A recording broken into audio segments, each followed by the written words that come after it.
வாசக தோழமைகளுக்கு வணக்கம். யுவால் நோவா ஹராரி அவர்களுடைய ஷேப்பியன்ஸ் மனித குலத்தின் ஒரு சுருக்கமான வரலாற்று பயணம். தமிழில் நாகலட்சுமி சண்முகம். பாகம் 8. வரலாற்றில் நீதி நியாயங்கள் கிடையாது. வேளாண் புரட்சியை தொடர்ந்து வந்த 1000 ஆண்டுகளில் மனித வரலாற்றை புரிந்து கொள்வது என்பது பின்வரும் ஒரே ஒரு கேள்விக்கு விடை காணுவதை பற்றியதே ஆகும். பெரும் எண்ணிக்கையிலான நபர்களின் ஒத்துழைப்பு இன்றியமையாததாக இருக்கின்ற பிரம்மாண்டமான கூட்டு இணைப்புகளில் மனிதன் எப்படி தங்களை ஒழுங்குமுறையுடன் பொருத்தி கொண்டனர் என்பதுதான். குறிப்பாக அப்படிப்பட்ட கூட்டு இணைப்புகளை தக்க வைத்துக் கொள்வதற்கு தேவையான உயிரியல் ரீதியான உள் உணர்வுகள் அவர்களிடம் இல்லாதிருந்த பொழுது அது எப்படி நிகழ்ந்தது என்பதுதான். மனிதர்கள் தாங்கள் கண்டுபிடித்த கற்பனையான ஒழுங்குமுறைகள் மற்றும் எழுத்து வடிவங்களை கொண்டு அவைகளை சாதித்தனர். இவ்விரு கண்டுபிடிப்புகளும் நம்முடைய உயிரியல் ரீதியான குறைபாடுகளை இட்டு நிரப்பின. ஆனாலும் பலருக்கு இந்த கூட்டிணைப்புகள் ஐயத்திற்கு உரிய ஓர் ஆசீர்வாதமாகவே இருந்தது. இந்த கூட்டிணைப்புகளை தக்க வைத்துக் கொண்டிருந்த கற்பனையான ஒழுங்குமுறைகள் நடுநிலை ஆனவையாகவும் இருக்கவில்லை, நியாயமானதையாகவும் இருக்கவில்லை. மக்களை அவை ஓர் அடுக்கு அதிகார அமைப்பின் கீழ் பல குழுக்களாக பிரித்தன. மேல்நிலையில் இருந்தவர்கள் சலுகைகளையும் அதிகாரத்தையும் அனுபவித்தனர். ஆனால் கீழ்நிலையில் இருந்தவர்கள் பாகுபாட்டினாலும் அடக்குமுறையாலும் துன்புற்றனர். எடுத்துக்காட்டாக ஹமுராபியின் சட்ட கோட்பாடு மனிதர்களை உயர் வகுப்பினர் என்றும் சாமானியர்கள் என்றும் அடிமைகள் என்றும் பிரித்தது. உயர் வகுப்பினர் தங்கள் வாழ்வில் எல்லா நல்ல விஷயங்களையும் பெற்றனர். எஞ்சியவை சாமானியர்களுக்கு கிடைத்தன. ஆனால் அடிமைகளுக்கு எதுவுமே கிடைக்கவில்லை. அவர்கள் அது குறித்து லேசாக முனகினால் கூட அவர்களுக்கு அடி உதைகள் அதற்கு பரிசாக கிடைத்தன. 1776 ஆண்டில் அமெரிக்க சுதந்திர பிரகடனம் அனைத்து மனிதர்களும் சமம் என்று முழங்கினாலும் கூட அமெரிக்கர்களால் உருவாக்கப்பட்ட கற்பனையான ஒழுங்குமுறை ஓர் அடுக்கதிகார சமூக அமைப்பை தோற்றுவித்தது. அது ஆண்களுக்கும் பெண்களுக்கும் இடையே ஓர் அதிகார அடுக்கை உருவாக்கியது. ஆண்கள் அதிலிருந்து பலன் பெற்றனர். ஆனால் பெண்கள் முற்றிலுமாக சக்தி இழந்தனர். வெள்ளையர்களுக்கும் கருப்பு இன மக்கள் மற்றும் அமெரிக்க பழங்குடியின மக்களுக்கும் இடையே அது ஓர் அடுக்கு அதிகார அமைப்பை உருவாக்கியது. அதன்படி வெள்ளையர்கள் சுதந்திரத்தை அனுபவித்தனர். கருப்பு இன மக்களும் அமெரிக்க பழங்குடியின மக்களும் தாழ்ந்த மனித வகையினராக கருதப்பட்டதால் எல்லா மனிதர்களும் சமம் என்பது அவர்கள் விஷயத்தில் செயல்படுத்தப்படவில்லை. அமெரிக்க சுதந்திர பிரகடனத்தில் கையெழுத்து விட்டோரில் பலர் அடிமைகளை வைத்திருந்தனர். அந்த பிரகடனத்தில் கையெழுத்திட்ட பிறகும் கூட அவர்கள் தங்கள் அடிமைகளை விடுவிக்கவில்லை. தாங்கள் சொல்லும் செயலும் வெவ்வேறாக இருந்தது என்ற உணர்வு கூட அவர்களுக்கு இருக்கவில்லை. மனித உரிமைகள் என்பது கருப்பு இன மக்களுக்கு பொருந்தாது என்பது அவர்களுடைய கண்ணோட்டமாக இருந்தது. அமெரிக்க ஒழுங்குமுறை ஏழைகளுக்கும் பணக்காரர்களுக்கும் இடையே நிலவிய அடுக்கு அதிகார அமைப்பை புனிதமாக கருதியது. அந்த காலகட்டத்து அமெரிக்கர்களில் பெரும்பாலானோர் செல்வம் படைத்த பெற்றோர்கள் தங்கள் பணத்தையும் வியாபாரங்களையும் தங்கள் குழந்தைகளுக்கு சீதனமாக கொடுத்ததன் மூலம் ஏற்பட்ட சமத்துவமின்மையை பற்றி அவ்வளவாக கவலைப்படவில்லை. அவர்களை பொறுத்தவரை சமத்துவம் என்றால் ஏழைகளுக்கும் பணக்காரர்களுக்கும் ஒரே சட்ட விதிகள் இருக்க வேண்டும், அவ்வளவுதான். வேலையில்லாதோருக்கு உதவித்தொகை, ஒருங்கிணைந்த கல்வி, உடல்நல காப்பீடு போன்றவற்றுக்கும் சமத்துவத்திற்கும் எந்த தொடர்பும் இல்லை என்பது அவர்களுடைய கண்ணோட்டமாக இருந்தது.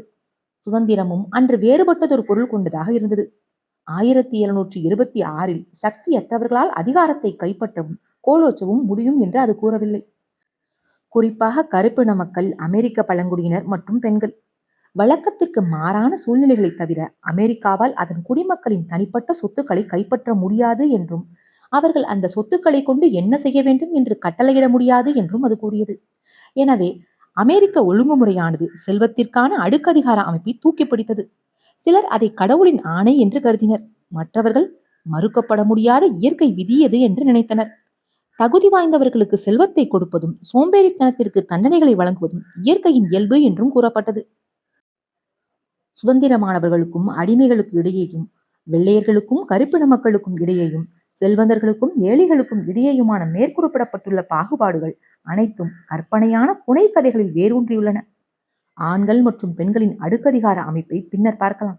ஆனாலும் கற்பனையான அடுக்கு அதிகார அமைப்புகள் அனைத்துமே தாம் ஒரு புனைக்கதையில் இருந்துதான் பிறந்தோம் என்பதை விடாப்பிடியாக மறுத்துவிட்டு தாம் இயற்கையானவை என்றும் தவிர்க்கப்பட முடியாதவை என்றும் வலியுறுத்துகின்றன. இது வரலாற்றின் ஒரு இரும்பு விதியாக இருக்கிறது. எடுத்துக்காட்டாக சுதந்திரமானவர்களுக்கும் அடிமைகளுக்கும் இடையேயான அடுக்கதிகார அமைப்பு இயல்பானது என்றும் சரியானது என்றும் கருதி வந்துள்ள பலர் அடிமைத்தனம் என்பது ஒரு மனித குறுக்கீடு அல்ல என்று வாதிடுகின்றனர். அது கடவுள் வகுத்த நியதி என்று ஹபுராபி கூறுகிறார்.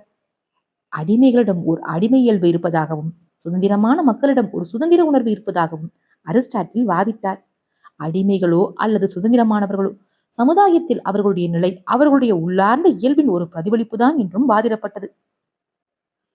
வெள்ளையர் இனம்தான் மற்ற இனங்களை விட உயர்ந்தது என்று உறுதியாக நம்புகின்றவர்களிடம் இனரீதியான அடுக்கதிகார அமைப்பை பற்றி அவர்களுடைய அபிப்பிராயத்தை நீங்கள் கேட்டால், இனங்களுக்கு இடையேயான உயிரியல் ரீதியான வேறுபாடுகள் குறித்து அவர்கள் ஆற்றவிருக்கும் போலி அறிவியல் சார்ந்த ஒரு சொற்பொழிவை கேட்க உங்களை நீங்கள் தயார்படுத்திக் கொள்ள வேண்டும். அமெரிக்க வெள்ளை இன மக்களின் குருதியிலோ அல்லது மரபு அணுக்களிலோ உள்ள ஏதோ ஒன்றுதான் வெள்ளையர்களை இயல்பாகவே அதிக அறிவாளிகளாகவும் அறப்பண்புகள் கொண்டவர்களாகவும் கடின உழைப்பாளிகளாகவும் ஆக்குவதாக அவர்கள் உங்களிடம் முழங்கக்கூடும்.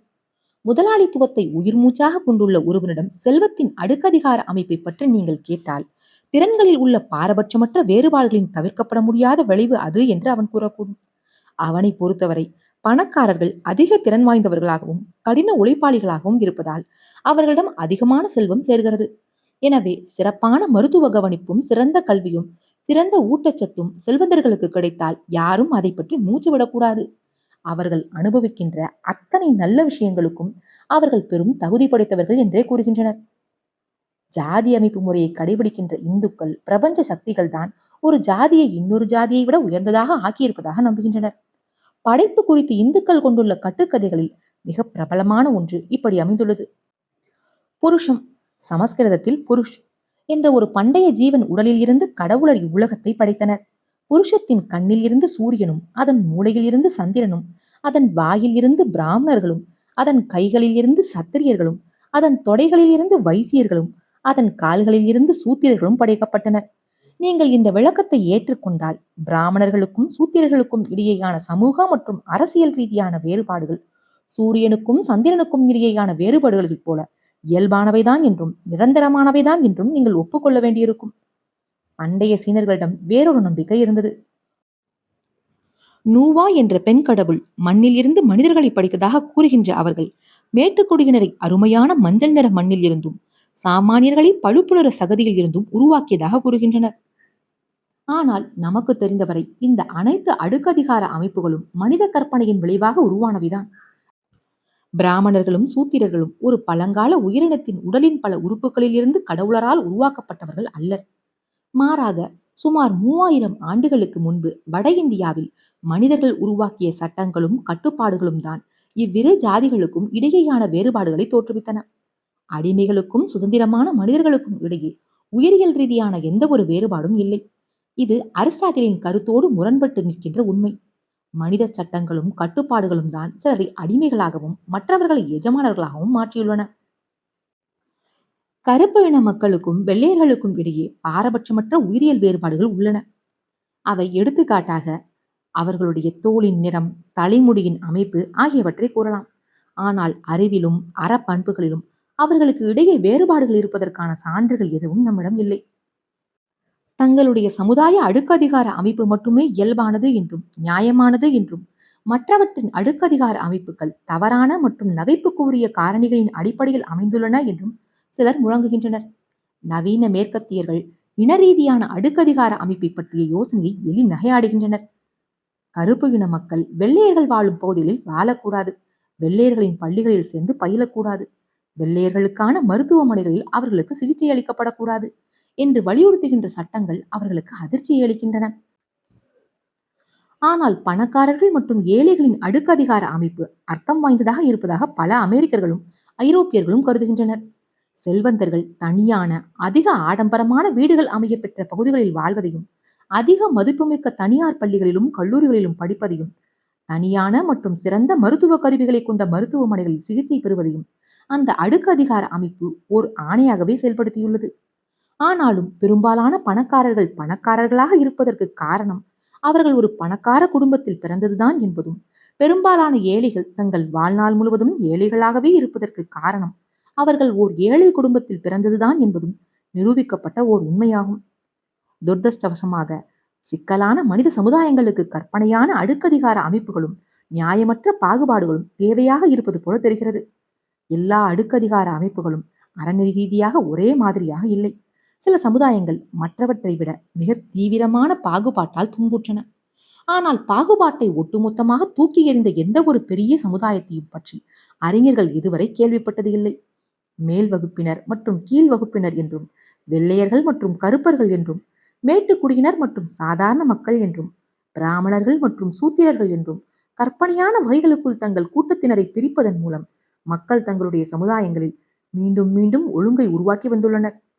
சட்ட ரீதியாகவும், அரசியல் ரீதியாகவும், சமூக ரீதியாகவும் சிலரை மற்றவர்களை விட அதிக மேன்மையானவர்களாக ஆக்கியதன் மூலம் கோடிக்கணக்கான மக்களுக்கு இடையேயான உறவுகளை இவ்வகைகள் முறைப்படுத்தியுள்ளன. அடுக்கதிகார அமைப்புகள் ஒரு முக்கியமான விஷயத்திற்கு உதவுகின்றன. முன்பின் அறிமுகம் இல்லாத ஒருவரை தனிப்பட்ட முறையில் தெரிந்து கொள்வதற்கு தேவையான நேரத்தையும் ஆற்றலையும் விரயம் செய்யாமலேயே ஒருவரை ஒருவர் எவ்வாறு நடத்த வேண்டும் என்பதை அவை மக்களுக்கு கற்றுக் கொடுக்கின்றன. ஜார்ஜ் பெர்னார்டு ஷாவின் பிக்மேலியன் நாடகத்தில் எலைசா ட்வீட்டிலுடன் தான் எவ்வாறு பழக வேண்டும் என்பதை புரிந்து கொள்வதற்கு அவளோடு ஒரு நெருக்கமான பரிச்சயம் ஏற்படுத்திக் கொள்ள வேண்டிய தேவை ஹென்றி ஹிக்கின்ஸ்க்கு இருக்கவில்லை. ஏனெனில் அவள் கீழ்வகுப்பை சேர்ந்த ஒருத்தி என்பதையும் அவளை தன் விருப்பம் போல தன்னால் பயன்படுத்திக் கொள்ள முடியும் என்பதையும் அவள் பேசும் விதத்தில் இருந்தே அவன் தெரிந்து கொள்கிறான். ஒரு பூக்கடையில் வேலை பார்க்கின்ற நவீன பெண்ணான எலைசா தினமும் தன் கடைக்கு வருகின்ற ஏராளமான மக்களிடம் ரோஜாக்களை விற்பதற்கு தான் எவ்வளவு முயற்சி மேற்கொள்ள வேண்டும் என்பதை அறிந்திருக்க வேண்டியுள்ளது. ஒவ்வொரு தனிநபரின் ஆர்வம் என்ன, அவருடைய பர்சில் எவ்வளவு பணம் இருக்கிறது என்பதை பற்றி அவளால் விலாவரியாக அவர்களிடம் கேட்டு தெரிந்து கொள்ள முடியாது. மாறாக அந்நபர் உடை அணிந்திருக்கும் விதம், அவருடைய வயது போன்றவற்றையும், சில சமயங்களில் அநாகரிகமாக அவருடைய தோளின் நிறத்தையும் அவள் பயன்படுத்திக் கொள்கிறாள். விலை உயர்ந்த ரோஜாக்களை அதிக எண்ணிக்கையில் வாங்கக்கூடிய சாத்தியம் கொண்ட ஓர் உயர் நிர்வாக அதிகாரியையும், ஒரு சில டெய்சி மலர்களை மட்டுமே வாங்கும் சக்தி கொண்ட ஒரு கடைநிலை ஊழியரையும் அவள் அப்படித்தான் உடனடியாக அடையாளம் காண்கிறாள். இயல்பான திறன்களில் உள்ள வேறுபாடுகளும் சமுதாய பிரிவினைகளின் உருவாக்கத்தில் ஒரு பங்கு வகிக்கின்றன என்பதை மறுப்பதற்கு இல்லை. ஆனால் அத்தகைய இயல்பான திறன்களும் நடத்தைகளும் பொதுவாக கற்பனையான அடுக்கதிகார அமைப்புகளின் வாயிலாகவே உருவாக்கப்படுகின்றன. இது இரண்டு முக்கியமான வழிகளில் நடக்கிறது. முதலில் பெரும்பாலான திறன்கள் பராமரித்து வளர்க்கப்பட வேண்டியுள்ளன. ஒருவர் ஒரு குறிப்பிட்ட திறனுடன் பிறந்திருந்தாலும் கூட அது அக்கறையோடு வளர்க்கப்பட்டு மெருகூட்டப்பட்டு பயன்படுத்தப்படும் வரை அத்திறமை அவருக்குள் ஓரிடத்தில் வெறுமனே முடங்கி கிடக்கும். அவ்வளவுதான். தங்களுடைய திறன்களை வளர்ப்பதற்கும் மெருகூட்டுவதற்குமான வாய்ப்பு எல்லோருக்கும் கிடைப்பதில்லை. அவர்களுக்கு அந்த வாய்ப்பு கிடைக்கிறதா இல்லையா என்பது பொதுவாக அவர்கள் தங்கள் சமுதாயத்தின் கற்பனையான அடுக்கதிகார அமைப்பில் எந்த அடுக்கில் இருக்கிறார்கள் என்பதை சார்ந்திருக்கும். ஹாரி பாட்டர் இதற்கான ஒரு சிறந்த எடுத்துக்காட்டு ஆவான். தன்னுடைய பிரபலமான மாயாஜால குடும்பத்தில் இருந்து பிரிக்கப்பட்டு அறிவிலிகளான மகுள்களால் வளர்க்கப்பட்ட அவன் மாயாஜாலத்தில் எந்த அனுபவமும் இல்லாமல் தான் ஹார்வார்ட்ஸ் மாயாஜால பள்ளிக்கு வருகிறான். தன்னுடைய சக்திகளை தன்னுடைய கட்டுப்பாட்டின் கீழ் கொண்டு வருவதற்கும் தனக்குள் இருக்கும் தனித்துவமான திறன்களை அறிந்து கொள்வதற்கும் அவனுக்கு 7 ஆண்டுகளும் எண்ணற்ற சாகசங்களும் தேவைப்படுகின்றன.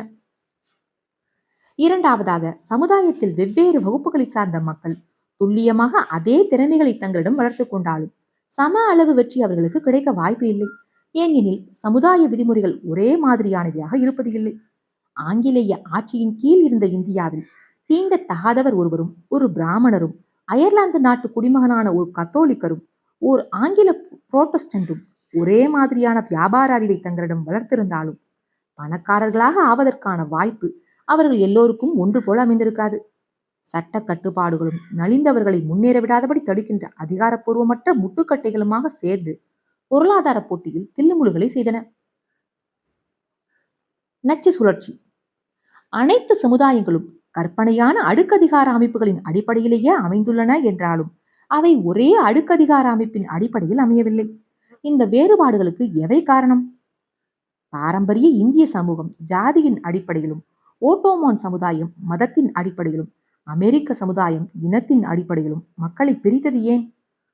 பெரும்பான்மையான விஷயங்களில் தற்செயலான வரலாற்று சூழல்களின் விளைவாகவே அடுக்கதிகார அமைப்புகள் முதலில் உருவாகின. ஆனால் பல்வேறு குழுக்களுக்கு அதில் தனிப்பட்ட ஆதாயம் இருந்ததால் பல தலைமுறைகளின் ஊடாக அவர்கள் அவற்றை தம்முடைய சமுதாயத்திற்குள் ஆழமாக புகுத்தி மெருகேற்றினர். எடுத்துக்காட்டாக, சுமார் 3000 ஆண்டுகளுக்கு முன்பு இந்தோ ஆரிய மக்கள் இந்திய துணைக்கண்டத்தை ஆக்கிரமித்து உள்ளூர் மக்களை அடக்கி ஒடுக்கிய பொழுதுதான் இந்து மதத்தின் ஜாதி அமைப்பு முறை வடிவம் பெற்றதாக பல அறிவியல் அறிஞர்கள் ஊகிக்கின்றனர். அந்த இந்தோ ஆரியர்கள் அச்சமூகத்தை ஓர் அடுக்கதிகார அமைப்பாக பிரித்தனர். அதில் வந்தேரிகளான பூசாரிகளும் படை வீரர்களும் உயர்ந்த நிலையை வகித்தனர். அதில் வியப்பதற்கு எதுவும் இல்லை. உள்ளூர்காரர்கள் வேலைக்காரர்களாகவும் அடிமைகளாகவும் வாழ்ந்தனர்.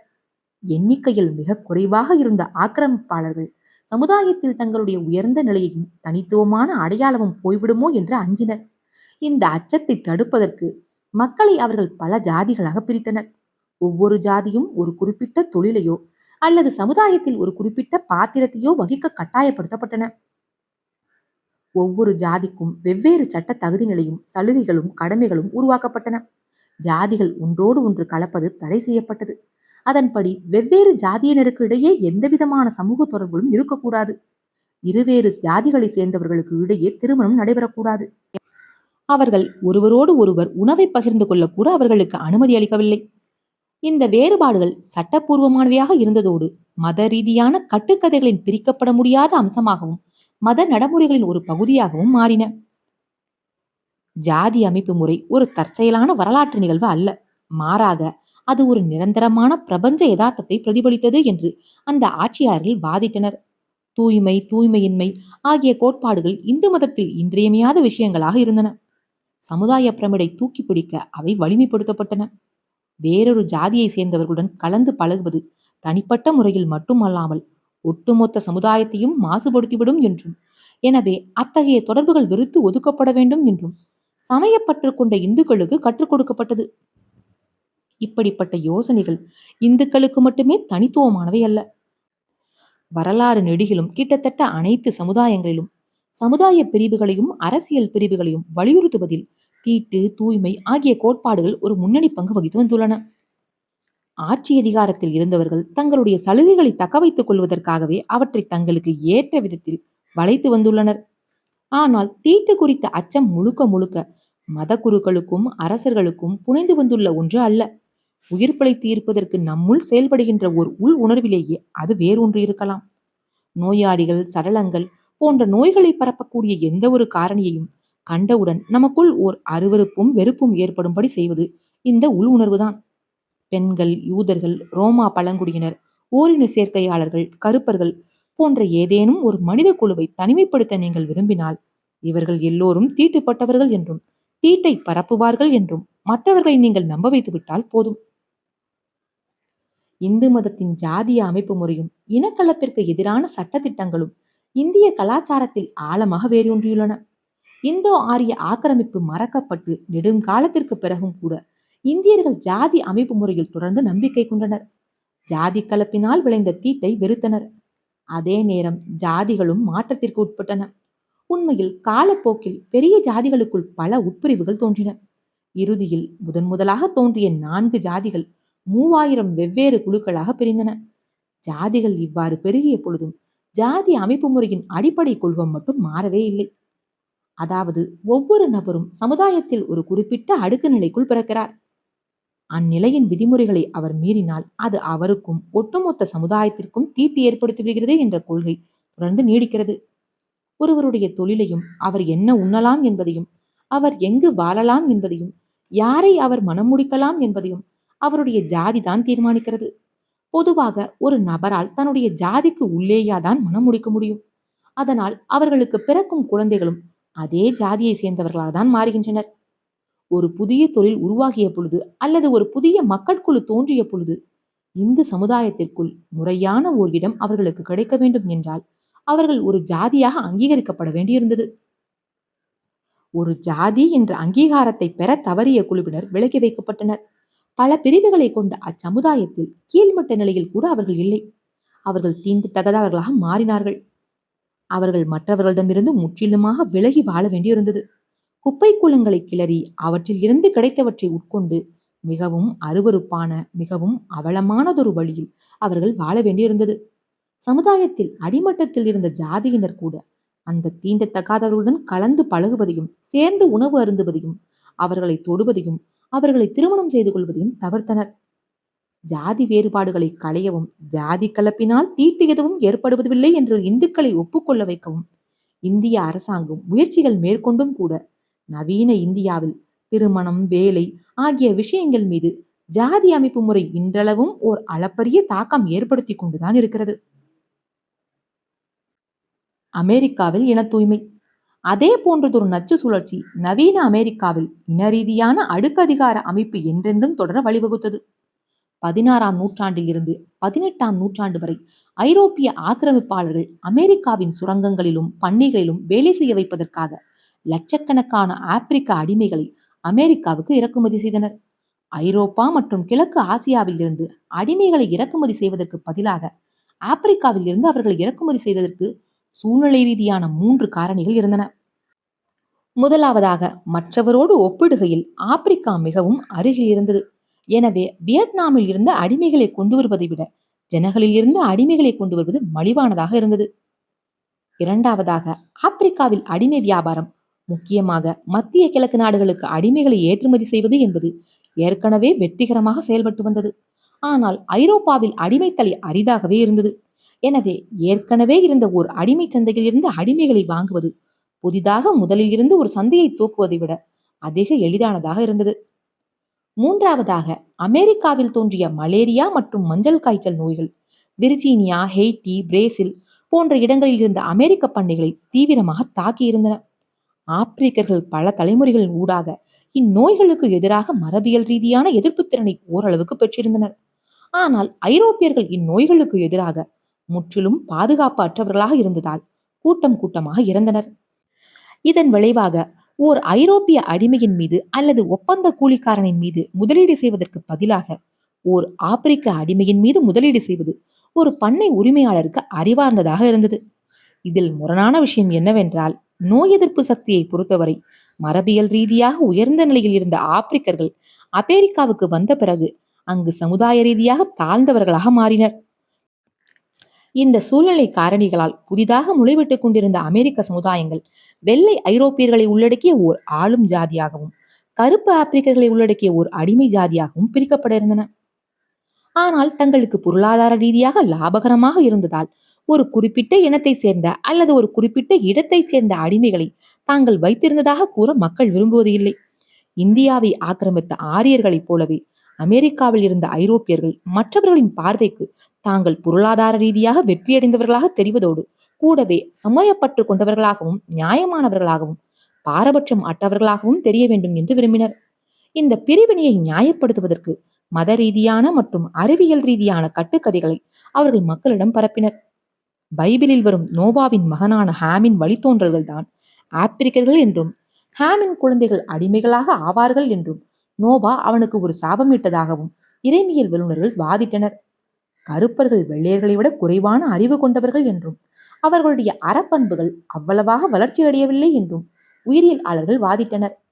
கருப்பர்கள் பெரிதும் மாசுபட்ட இடங்களில் வாழுகின்றனர் என்றும், நோய்களை பரப்புகின்றனர் என்றும் மருத்துவர்கள் குற்றம் சுமத்துகின்றனர். வேறு வார்த்தைகளில் கூறினால், அவர்கள் மாசுபாட்டிற்கான ஒரு மூலாதாரமாக இருந்ததாக அம்மருத்துவர்கள் கூறுகின்றனர். அந்த கட்டுக்கதைகளை அமெரிக்க கலாச்சாரமும் ஒட்டுமொத்த மேற்கத்திய கலாச்சாரமும் அப்படியே ஏற்றுக்கொண்டன. அடிமைத்தனத்தை உருவாக்கிய சூழ்நிலைகள் மறைந்து நீண்ட காலம் ஆன பிறகும் கூட அந்த கட்டுக்கதைகள் தொடர்ந்து தாக்கம் விளைவித்தன. 19ஆம் நூற்றாண்டின் துவக்கத்தில் ஆங்கிலேய பேரரசு அடிமைத்தலையை சட்டத்திற்கு புறம்பானதாக ஆக்கி அட்லாண்டிக் பெருங்கடல் வழியாக நடைபெற்ற அடிமை வியாபாரத்தை நிறுத்தியது. அதைத் தொடர்ந்து வந்த பல ஆண்டுகளில் அமெரிக்க கண்டம் நெடுகிலும் அடிமைத்தலை படிப்படியாக சட்டத்திற்கு புறம்பானதாக ஆக்கப்பட்டது.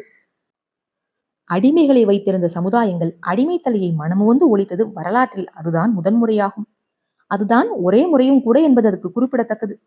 அடிமைகள் விடுவிக்கப்பட்ட போதிலும் அடிமைத்தனத்தை நியாயப்படுத்திய இனவாத கதைகள் தொடர்ந்து நீடித்துக் கொண்டே இருந்தன. இனவாத சட்டங்கள், சமுதாய வழக்கங்கள் மூலம் இனப்பிரிவினைகள் தொடர்ந்து பராமரிக்கப்பட்டே வந்தன. இதன் விளைவாக தன்னைத்தானே பலப்படுத்திக் கொண்ட ஒரு நச்சு சுழற்சி உருவானது. காரணமும் அதன் விளைவும் வகையை சார்ந்த ஒரு சுழற்சி அது.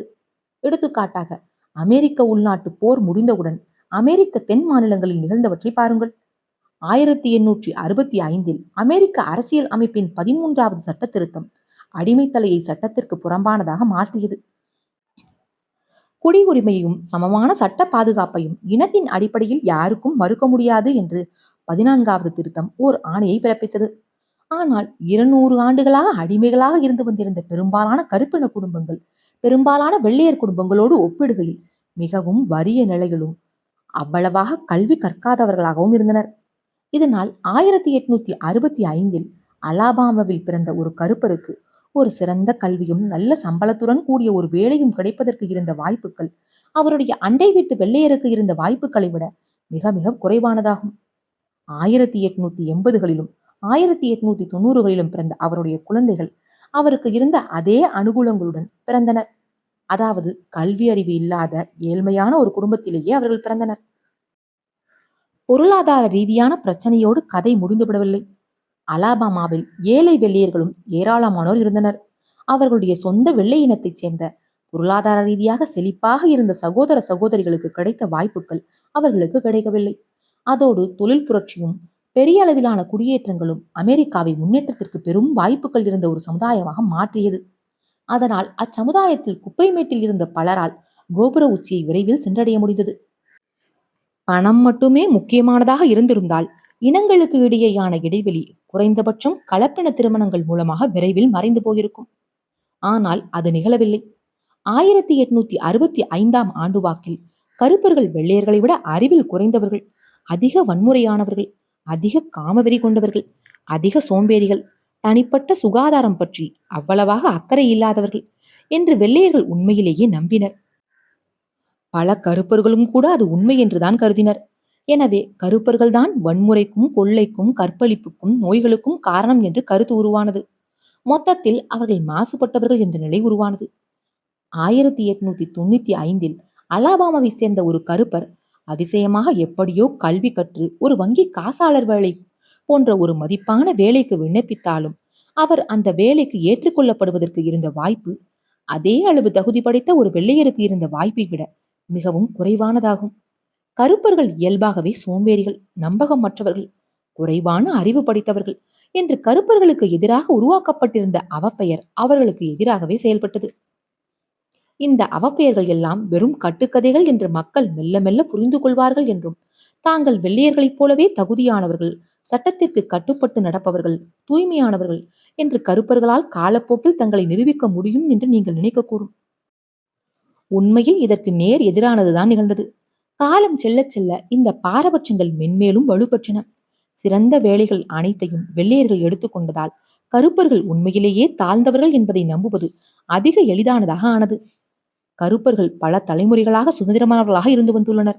ஆனாலும் சொல்லிக்கொள்ளும் எண்ணிக்கையில் கருப்பு பேராசிரியர்களாகவோ, வழக்கறிஞர்களாகவோ, மருத்துவர்களாகவோ அல்லது வங்கி காசாளர்களாகவோ இல்லை. கருப்பர்கள் அறிவில் குறைந்தவர்கள் என்பதற்கும் அவர்கள் கடின உழைப்பாளிகள் அல்லர் என்பதற்கும் இந்த சான்று போதாதா என்று ஒரு வெள்ளையர் கூட்டம் கேட்கக்கூடும். கருப்பர்கள் இந்த நச்சு சுழற்சியில் மாட்டிக்கொண்டனர். அவர்கள் அறிவற்றவர்களைப் போலவே தோன்றியதால் அலுவலக வேலைகளுக்கு நியமிக்கப்படவில்லை. அலுவலக வேலைகளில் கருப்பர்கள் அவ்வளவாக இல்லாதது அவர்கள் தாழ்ந்தவர்கள் என்பதற்கான சான்றாக அமைந்தது. அந்த நச்சு சுழற்சி அதோடு நிற்கவில்லை. கருப்பர்களுக்கு எதிரான அவப்பெயர்கள் வலிமையாக வளர வளர இன ஒழுங்கை பாதுகாப்பதற்காக ஜிம்குரோ சட்டங்களும் கட்டுப்பாடுகளும் கொண்ட ஓர் அமைப்பு உருவானது. தேர்தல்களில் வாக்களிக்கும் உரிமையும், வெள்ளையர்களின் பள்ளிகளில் படிப்பதற்கான உரிமையும், வெள்ளையர்களின் உணவகங்களில் சாப்பிடுவதற்கான உரிமையும், வெள்ளையர்களின் ஹோட்டல் விடுதிகளில் தங்குவதற்கான உரிமையும் கருப்பர்களுக்கு மறுக்கப்பட்டது. கருப்பர்கள் முறைகேடானவர்கள், சோம்பேறிகள், தீயவர்கள் என்றும், எனவே வெள்ளையர்கள் அவர்களிடமிருந்து பாதுகாக்கப்பட வேண்டும் என்றும் அதற்கு நியாயம் கற்பிக்கப்பட்டது. கருப்பர்களிடமிருந்து நோய்கள் தங்களுக்கு பரவிவிடும் என்ற பயத்தில் அவர்கள் தங்கிய அதே ஹோட்டலில் தங்கவும், அவர்கள் சாப்பிட்ட அதே உணவகத்தில் சாப்பிடவும் வெள்ளையர்கள் பயந்தனர். தங்கள் குழந்தைகள் வன்முறைக்கும் மோசமான தாக்கத்திற்கும் ஆளாகக்கூடும் என்ற பயத்தில் வெள்ளையர்கள் தங்கள் குழந்தைகளை கருப்பு குழந்தைகள் படித்த அதே பள்ளியில் படிக்க வைக்க விரும்பவில்லை. கருப்பர்கள் அறிவிலிகள் என்றும் ஒழுக்கக்கேடானவர்கள் என்றும் அவர்கள் கருதியதால் தேர்தல்களில் அவர்கள் வாக்களிப்பதில் வெள்ளையர்கள் விரும்பவில்லை. கருப்பர்கள் குறைவாக கல்வி கற்றவர்கள், அவர்களிடையே பல்வேறு நோய்கள் பரவலாக இருந்தன. அவர்களுடைய குற்ற விகிதம் மிகவும் அதிகம் என்று நிரூபித்த அறிவியல் ஆராய்ச்சிகள் இந்த பயங்களை உறுதிப்படுத்தின. இந்த உண்மைகள் எல்லாம் கருப்பர்களுக்கு எதிரான பாகுபாட்டின் விளைவால் உருவாக்கப்பட்டவை என்பதை அந்த ஆய்வுகள் புறக்கணித்து விட்டன. 20ஆம் நூற்றாண்டின் மத்தியில் அமெரிக்காவின் தென் மாநிலங்களில் நிலவிய இனப்பிரிவினை 19ஆம் நூற்றாண்டின் பிற்பகுதியில் இருந்ததை விட அதிக மோசமானதாக இருந்தது. 1958இல் மிசிசிப்பி பல்கலைக்கழகத்தில் படிக்க விண்ணப்பித்த ஒரு கருப்பு மாணவனான கிளனன் கிங் வலுக்கட்டாயமாக ஒரு மனநல விடுதியில் சேர்க்கப்பட்டான். மிசிசிப்பி பல்கலைக்கழகத்தில் தனக்கு இடம் கிடைக்கும் என்று நினைத்த ஒரு கருப்பன் நிச்சயமாக ஒரு பைத்தியக்காரனாகத்தான் இருக்க வேண்டும் என்று அந்த வழக்கை விசாரித்த நீதிபதி தீர்ப்பு வழங்கினார்.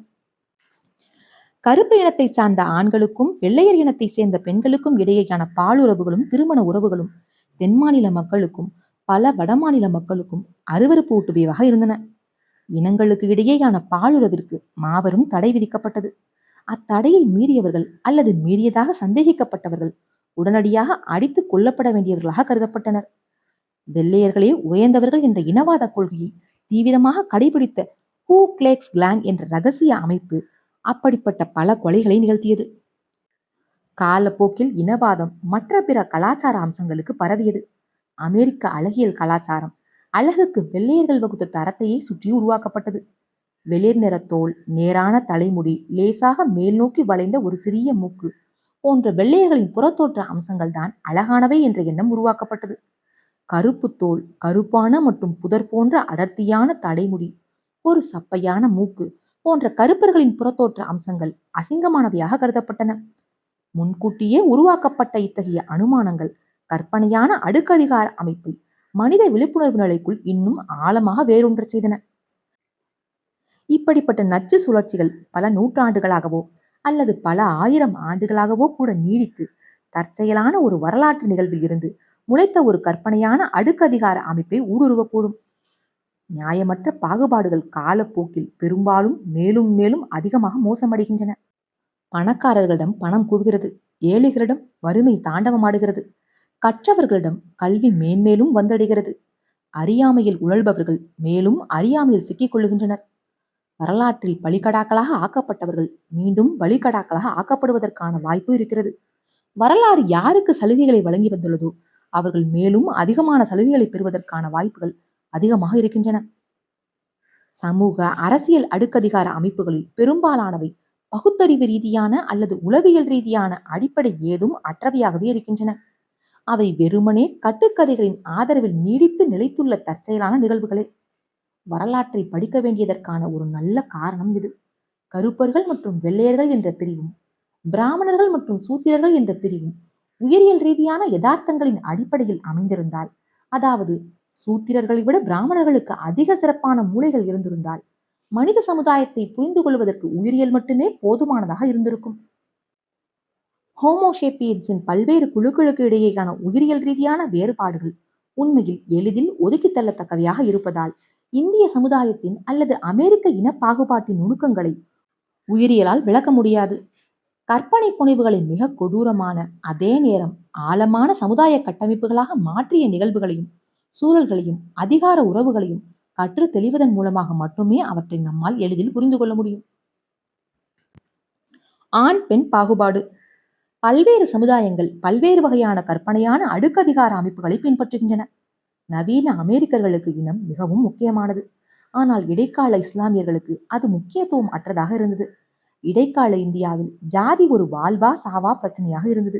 ஆனால் நவீன ஐரோப்பியாவில் ஜாதி என்ற ஒன்று இல்லவே இல்லை. ஆனால் நமக்கு தெரிந்த அனைத்து மனித சமுதாயங்களிலும் விதிவிலக்கின்றி ஒரு குறிப்பிட்ட அடுக்கதிகார அமைப்பு முறை மட்டும் உச்சக்கட்ட முக்கியத்துவம் வாய்ந்ததாக இருந்து வந்துள்ளது. பாலின அடுக்கதிகார அமைப்புதான் அது. எல்லா இடங்களிலும் உள்ள மக்கள் தங்களை ஆண்கள் என்றும் பெண்கள் என்றும் பிரித்துக் கொண்டுள்ளனர். கிட்டத்தட்ட எல்லா இடங்களிலும் ஆண்களுக்கு சாதகமாகவே எல்லா விஷயங்களும் இருந்து வந்துள்ளன. குறிப்பாக வேளாண் புரட்சி தொடங்கியதிலிருந்து விஷயம் அப்படித்தான் இருந்து வந்துள்ளது. பண்டைய சீன வாசகங்கள் பல மாந்திரீகர்களின் எலும்புகளில் எழுதப்பட்டன. கிமு 1200ஆம் ஆண்டை சேர்ந்த அந்த எலும்புகள் தெய்வீகமான முறையில் எதிர்காலத்தை கணிப்பதற்காக பயன்படுத்தப்பட்டன. அந்த எலும்புகளில் ஒன்றின் மீது சீமாட்டி ஹாவோவின் கர்ப்பம் அதிர்ஷ்டத்தை கொண்டு வருமா என்ற கேள்வி பொறிக்கப்பட்டிருந்தது. அதற்கான பதிலும் இவ்வாறு அதில் பொறிக்கப்பட்டிருந்தது. ஒரு டிங் நாளன்று ஒரு குழந்தை பிறந்தால் அதிர்ஷ்டம் என்று பொருள். ஒரு கெங் நாளன்று பிறந்தால் அது மிகவும் மங்களகரமானது என்று பொருள். ஆனால் சீமாட்டி ஹாவோவுக்கு ஜியாயின் நாளன்று குழந்தை பிறந்தது. அந்த எலும்பின் மீது இடம்பெற்றிருந்த இறுதி வாசகம் இந்த கடுகடுப்பான கருத்துடன் முடிவுற்றது. 3 வாரங்கள் மற்றும் 1 நாளுக்கு பிறகு ஜியாயின் நாளன்று குழந்தை பிறந்தது என்றும் அது அதிர்ஷ்டம் அல்ல என்றும் அது ஒரு பெண் குழந்தை என்றும் குறிக்கப்பட்டிருந்தது. 3000 ஆண்டுகளுக்கு பிறகு சீன அரசு ஒரு குழந்தை என்ற கொள்கையை செயல்படுத்திய பொழுது கூட ஒரு பெண் குழந்தை பிறப்பது என்பது துரதிருஷ்டவசமானது என்று பல சீன குடும்பங்கள் நம்பின. ஓர் ஆண் குழந்தையை பெற்றெடுக்கும் நோக்கத்துடன் பல பெற்றோர் தங்களுக்கு புதிதாக பிறந்த பெண் குழந்தைகளை அனாதரவாக கைவிட்டனர். அல்லது கொன்றுவிட்டனர். பல சமுதாயங்களில் பெண்கள் வெறுமனே ஆண்களின் சொத்துக்களாகவே இருந்தனர். பெரும்பாலும் அவர்களுடைய தந்தையர், கணவன்மார்கள் அல்லது சகோதரர்களின் உடைமைகளாக அவர்கள் இருந்தனர். பல சட்ட அமைப்புகளில் கற்பழிப்பு என்பது சொத்து அத்துமீறலின் கீழ் வந்தது. இதை வேறு வார்த்தைகளில் கூறினால், அங்கு பலிகடாவாக கருதப்பட்ட நபர் கற்பழிக்கப்பட்ட அந்த பெண் அல்ல, மாறாக அந்த பெண்ணின் உரிமையாளரான அந்த ஆண்தான். எனவே சொத்தை கைமாற்றுவதுதான் இதற்கான சட்ட ரீதியான தீர்வாக இருந்தது. அதன்படி அந்த பெண்ணை கற்பழித்தவன் அவளுடைய தந்தைக்கோ அல்லது சகோதரனுக்கோ ஒரு விலையை கொடுக்க வேண்டியிருந்தது. அதன் பிறகு அவன் தன்னை கற்பழித்தவனின் உடமையாக ஆனாள். திருமணம் உறுதியாகியிராத ஒரு கன்னி பெண்ணை சந்திக்கும் ஓர் ஆடவன் அவளை கட்டாயப்படுத்தி அவளோடு உறவு கொண்டு அவ்விஷயம் கண்டுபிடிக்கப்பட்டு விட்டால் அவன் அந்த இளம் பெண்ணின் தந்தைக்கு 50 ஷெக்கல்கள் எடை கொண்ட ஒரு வெள்ளியை கொடுக்க வேண்டும். அதன் பிறகு அவள் அவனுடைய மனைவியாகவே மாறிவிடுவாள் என்று பைபிளில் ஓர் ஆணை பிறப்பிக்கப்பட்டுள்ளது. இது ஒரு நியாயமான ஏற்பாடு என்று பண்டைய ஹீப்ரூக்கள் கருதினர். ஒரு தெருவில் கேட்பாரற்று கிடக்கும் ஒரு நாணயத்தை எடுத்துக்கொள்வது எப்படி ஒரு திருட்டாக கருதப்படுவது இல்லையோ, அதுபோலவே எந்த ஓர் ஆணுக்கும் சொந்தம் இல்லாத ஒரு பெண்ணை கற்பழிப்பது என்பது ஒரு குற்றமாகவே கருதப்படவில்லை. ஒரு கணவன் தன்னுடைய மனைவியை கற்பழித்தால் அவன் எந்த குற்றமும் இழைக்கவில்லை என்று பொருள். உண்மையில் ஒரு கணவன் தன் மனைவியை கற்பழித்தல் என்ற யோசனையே நகைப்புக்கு உரியதாக கருதப்பட்டது. ஒரு கணவன் என்றால் அவனுக்கு தன் மனைவியின் உடல் மீது முழு உரிமை இருந்தது என்று பொருள்பட்டது. எனவே ஒரு கணவன் தன் மனைவியை கற்பழித்தான் என்று கூறுவது ஒருவன் தன் சொந்த பர்சை திருடினான் என்று கூறுவதைப் போல பொருந்தாத வாதமாக இருந்தது. இப்படிப்பட்ட சிந்தனை பண்டைய மத்திய கிழக்கு பகுதிகளுக்கு மட்டுமே சொந்தமானதாக இருக்கவில்லை. 2006ஆம் ஆண்டில் எடுக்கப்பட்ட ஒரு புள்ளி விவரத்தின்படி ஒரு கணவன் தன் மனைவியை கற்பழித்தான் என்பதற்காக அவன் மீது வழக்கு தொடர முடியாத நிலை 53 நாடுகளில் நிலவியது. ஜெர்மனியில் கூட 1997 தான் கற்பழிப்பு சட்டங்கள் திருத்தியமைக்கப்பட்டு மன வாழ்க்கையில் கற்பழிப்பு என்ற புதிய சட்டப்பிரிவு ஒன்று உருவாக்கப்பட்டது.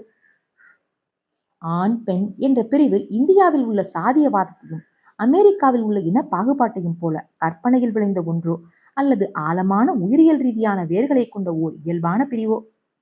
அது ஒரு இயல்பான பிரிவாக இருந்தால் பெண்களை விட ஆண்களுக்கு அதிக முக்கியத்துவம் கொடுக்கப்படுவதற்கு என்ன காரணம் என்பது குறித்து உயிரியல் ரீதியான விளக்கங்கள் இருக்கின்றனவா என்ற கேள்வி எழுகிறது. ஆண்களுக்கும் பெண்களுக்கும் இடையே நிலவுகின்ற கலாச்சார ரீதியான, சட்ட ரீதியான மற்றும் அரசியல் ரீதியான வேறுபாடுகளில் சில இவ்விரு பாலினங்களுக்கும் இடையேயான உயிரியல் ரீதியான வேறுபாடுகளை பிரதிபலிக்கின்றன. குழந்தையை பெற்றெடுப்பது எப்போதுமே பெண்களின் வேலையாக இருந்து வந்துள்ளது. ஏனெனில் ஆண்களுக்கு கருப்பைகள் கிடையாது. ஆனாலும் இந்த கடினமான உலகளாவிய மையக்கருத்தை சுற்றி ஒவ்வொரு சமுதாயமும் உயிரியலுடன் எந்தவித தொடர்பு இல்லாத பல கலாச்சார ரீதியான யோசனைகளையும் கட்டுப்பாடுகளையும் குவித்து வந்துள்ளன. சமுதாயங்கள் ஏராளமான பண்பு நலன்களை ஆண்மையுடனும் பெண்மையுடனும் தொடர்புபடுத்துகின்றன. அவற்றில் பெரும்பாலானவற்றுக்கு ஒரு உறுதியான உயிரியல் ரீதியான அடித்தளம் இல்லை. எடுத்துக்காட்டாக, கிமு 5ஆம் நூற்றாண்டில் ஜனநாயகம் நிலவிய ஏத்தன்ஸ் நகரில் கருப்பையை கொண்டிருந்த எவருக்கும் சட்டப்பூர்வமான உரிமைகள் எதுவும் இருக்கவில்லை. பிரபலமான அமைப்புகளிலோ அல்லது கூட்டங்களிலோ பங்கெடுத்துக் கொள்வதற்கான அனுமதி இருக்கவில்லை. ஒரு நீதிபதியாக ஆவதற்கும் அனுமதி மறுக்கப்பட்டது. ஒரு சில விதிவிலக்குகளை தவிர அப்படிப்பட்ட ஒரு நபர் ஒரு சிறப்பான கல்வியை பெற தகுதியற்றவராக கருதப்பட்டார்.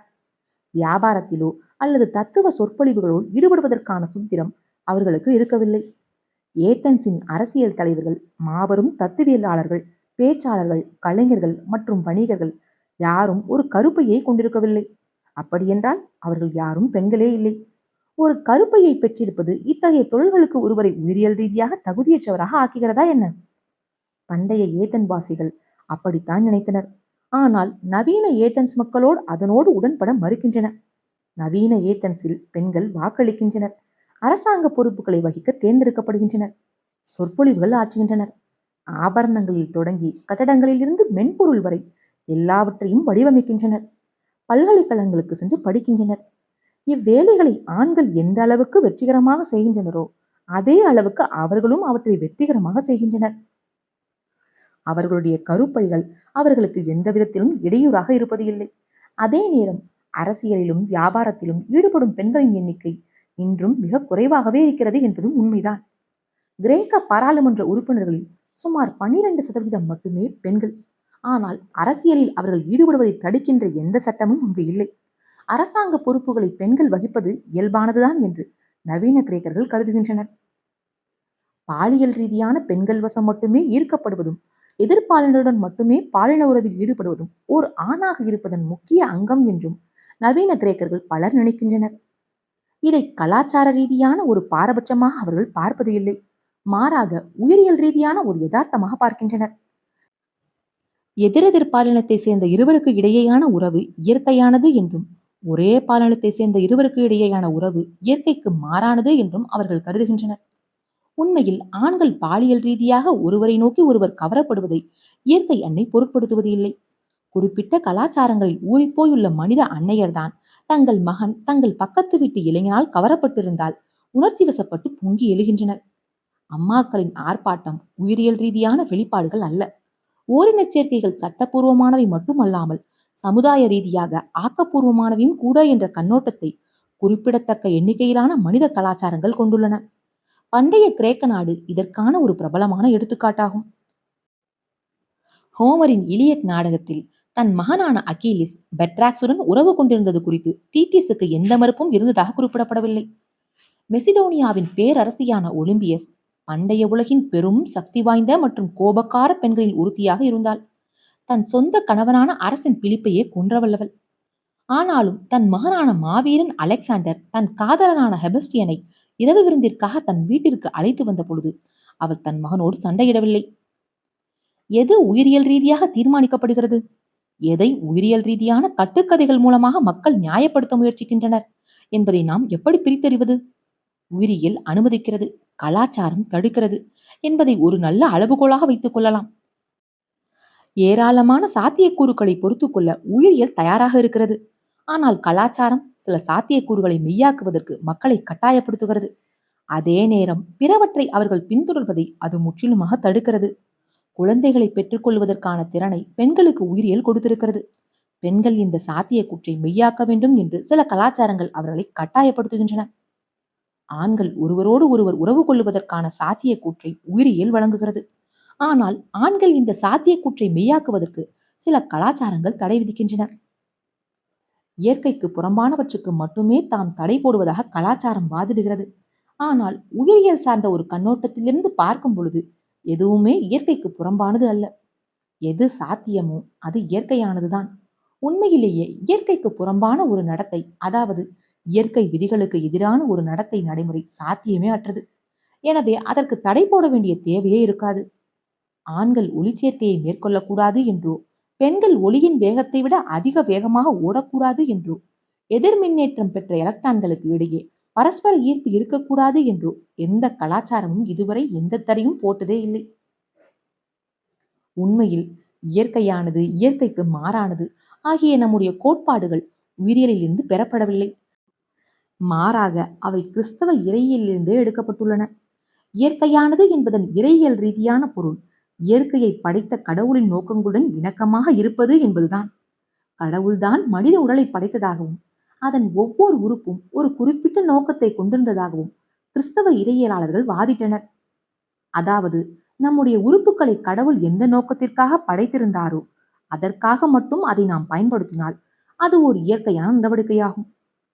கடவுளின் நோக்கத்தில் இருந்து வேறுபட்ட ஒரு நோக்கத்திற்காக அவற்றை நாம் பயன்படுத்தினால் அது இயற்கைக்கு மாறானதாகும். உறுப்புகள் ஒரு நோக்கத்துடன் வளரவில்லை, அவை பயன்படும் விதம் தொடர்ந்து மாறிக்கொண்டே இருக்கிறது. நம் உடலில் உள்ள ஓர் உறுப்பு கூட லட்சக்கணக்கான ஆண்டுகளுக்கு முன்பு முதலில் தோன்றிய பொழுது அதன் முதல் உரு எந்த வேலையை செய்ததோ அந்த வேலையை மட்டுமே இப்பொழுது செய்து கொண்டிருக்கும் இருக்கவில்லை. அதாவது நம்முடைய உடல் உறுப்புகள் இன்று மாபெரும் மாற்றமடைந்துள்ளன. ஒரு குறிப்பிட்ட வேலையை செய்வதற்காகவே உறுப்புகள் பரிணாம வளர்ச்சி அடைகின்றன. ஆனால் அவை உருவான பிறகு பிற விஷயங்களுக்கும் பொருந்தும் என்றும் விதத்தில் அவற்றை நம்மால் பயன்படுத்த முடியும். எடுத்துக்காட்டாக, நம் உடலுக்குள் ஊட்டச்சத்துக்களை கொண்டு செல்வதற்கு பலவன உயிரினங்களுக்கு ஒரு வழி தேவைப்பட்டதால் வாய்கள் தோன்றின. நாம் நம்முடைய வாயை இன்னும் அந்த நோக்கத்திற்காக பயன்படுத்தும் அதே நேரத்தில் முத்தம் இடவும் பேசவும் கூட அதை பயன்படுத்துகிறோம். நாம் ராம்போவாக இருந்தால் கையெறி குண்டுகளின் பின்களை பிடுங்குவதற்கும் நம் வாயை பயன்படுத்தக்கூடும்.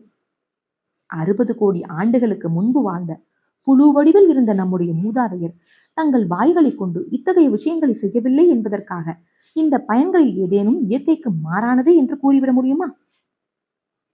அதே போலத்தான் சிறகுகளும் திடீர் என்று முளைத்து விடவில்லை. வேறொரு நோக்கத்தை நிறைவேற்றிக் கொண்டிருந்த உறுப்புகளில் இருந்துதான் சிறகுகள் முளைத்தன. ஒரு குறிப்பிட்ட கோட்பாட்டின்படி லட்சக்கணக்கான ஆண்டுகளுக்கு முன்பு பறக்க முடியாத பூச்சிகளின் உடல்களில் இருந்த புடைப்புகளில் இருந்துதான் பூச்சிகளின் ரெக்கைகள் உருவாகின. புடைப்புகளை கொண்ட பூச்சிகள் புடைப்புகள் இல்லாத பூச்சிகளை விட அதிக புற பரப்பளவை கொண்டிருந்தன. எனவே இவற்றால் அதிகமான சூரிய ஒளியை உள்வாங்கிக் கொள்ள முடிந்தது. இதன் மூலம் அவை தம்முடைய உடல்களை கதகதப்பாக வைத்துக் கொண்டன. உச்சபட்ச சூரிய ஒளியை உள்வாங்கிக் கொள்ள உதவிய அதே உடல் அமைப்பு, ஏராளமான புறப்பரப்பளவு மற்றும் லேசான எடை கொண்ட அதே உடல் அமைப்பு அப்பூச்சிகள் துள்ளி குதித்த பொழுது அவற்றை லேசாக உயர்த்தியது. பெரிய புடைப்புகளை கொண்டிருந்த பூச்சிகளால் அதிக தூரம் துள்ளி குதிக்க முடிந்தது. சில பூச்சிகள் தம்முடைய புடைப்புகளை பயன்படுத்தி காற்றில் மிதந்து சென்றன. பிறகு பரிணாம வளர்ச்சியின் மூலமாக அந்த புடைப்புகளில் இருந்து ரெக்கைகள் உருவாகி அந்த பூச்சிகள் காற்றின் ஊடாக பறப்பதை சாத்தியமாக்கின. அடுத்த முறை ஒரு கொசு உங்கள் காதுக்கு அருகே வந்து ரீங்காரங்கிட்டால் இயற்கைக்கு மாறான இந்த நடத்தைக்காக அதன் மீது குற்றம் சுமத்துங்கள்.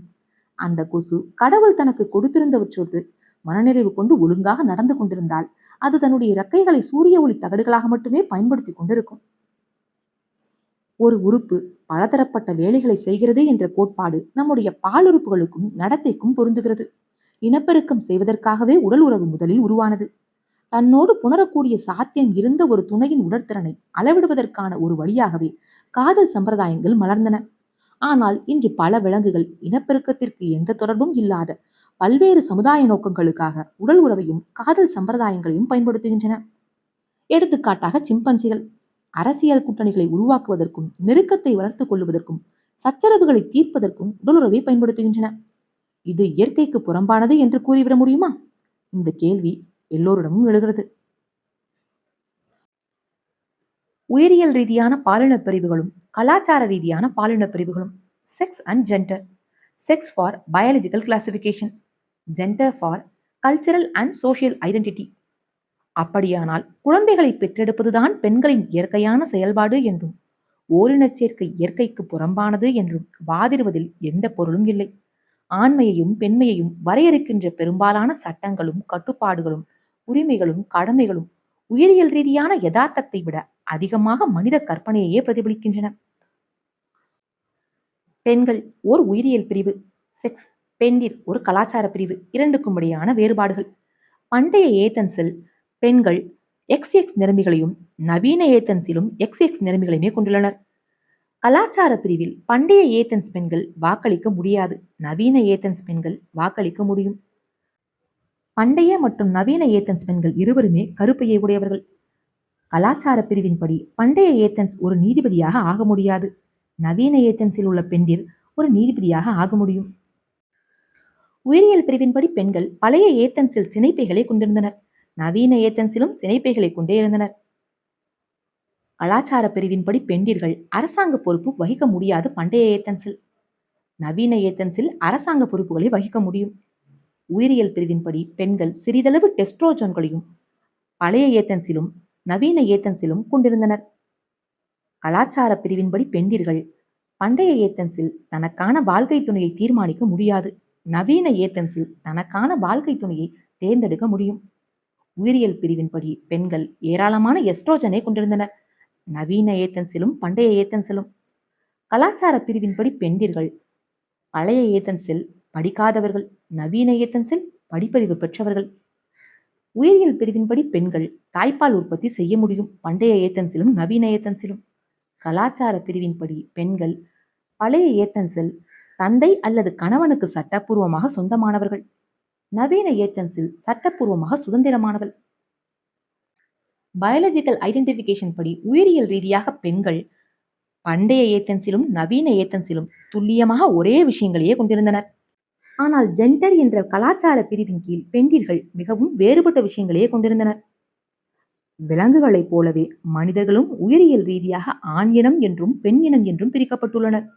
ஒரே ஒரு எக்ஸ் நிறமியையும் ஒரே ஒரு ஒய் நிறமியையும் கொண்டவன் ஒரு ஆண் ஹோமோசேப்பியன்ஸ் ஆவான். 2 எக்ஸ் நிறமிகளை கொண்டவள் ஒரு பெண் ஹோமோசேப்பியன்ஸ் ஆவாள். ஆனால் ஆடவர், பெண்டிர் ஆகிய பெயர்கள் சமூக ரீதியான வகைகளே அன்றி உயிரியல் ரீதியான வகைகள் அல்ல. ஆடவர் என்போர் XY நிறமிகளையும் விரைகளையும் ஏராளமான டெஸ்டாட்டரோன் ஹார்மோன்களையும் கொண்ட ஒரு ஷேப்பியன்ஸ் அல்லர். மாறாக அவர்கள் தங்களுடைய சமுதாயத்தின் கற்பனையான மனித ஒழுங்குமுறையில் ஒரு குறிப்பிட்ட இடத்திற்குள் பொருந்துகின்றனர்.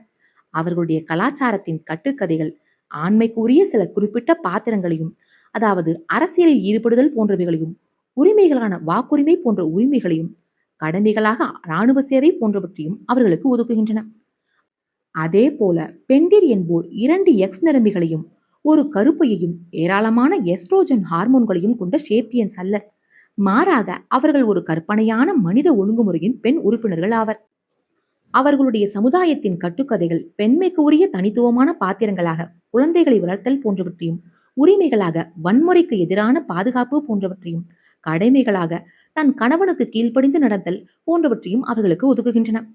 உயிரியல் அன்றி கட்டுக்கதைகள் தான் ஆடவர் மற்றும் பெண்டிர் பாத்திரங்களையும் உரிமைகளையும் கடமைகளையும் வரையறுக்கின்றன என்பதால் ஆண்மை பெண்மை ஆகியவற்றின் பொருள் சமுதாயத்திற்கு சமுதாயம் பெருமளவு வேறுபட்டுள்ளது. விஷயங்களின் குழப்பத்தை குறைப்பதற்காக உயிரியல் ரீதியான பாலினம் என்றும் கலாச்சார ரீதியான பாலினம் என்றும் பாலினத்தை அறிஞர்கள் 2 வகைகளாக பிரித்துள்ளனர். பயாலஜிக்கல் கிளாசிபிகேஷனுக்காக செக்ஸ் என்றும், கல்ச்சுரல் அண்ட் சோசியல் ஐடென்டிபிகேஷன் என்பதற்காக ஜெண்டர் என்பதையும் அறிவியல் அறிஞர்கள் பிரித்துள்ளனர். ஆண் இனத்தையும் பெண் இனத்தையும் உள்ளடக்கியது உயிரியல் ரீதியான பாலினம். இந்த பாலின பிரிவுகள் பாரபட்சமற்ற பண்பு நலன்களின் அடிப்படையில் அமைந்துள்ளன. வரலாறு நெடுகிலும் இவை ஒரே மாதிரியாக இருந்து வந்துள்ளன. ஆடவரையும் பெண்டிரையும் உள்ளடக்கியது கலாச்சார ரீதியான பாலினம். சில கலாச்சாரங்கள் வேறு சில வகைகளையும் அங்கீகரிக்கின்றன. ஆண்மைக்கு உரிய பண்பு நலன்களும் பெண்மைக்கு உரிய பண்பு நலன்களும் அந்தந்த வகையில் எல்லோருக்கும் பொதுவான அகவயமான விஷயங்களாகும். அவை தொடர்ந்து மாறிக்கொண்டே இருக்கின்றன.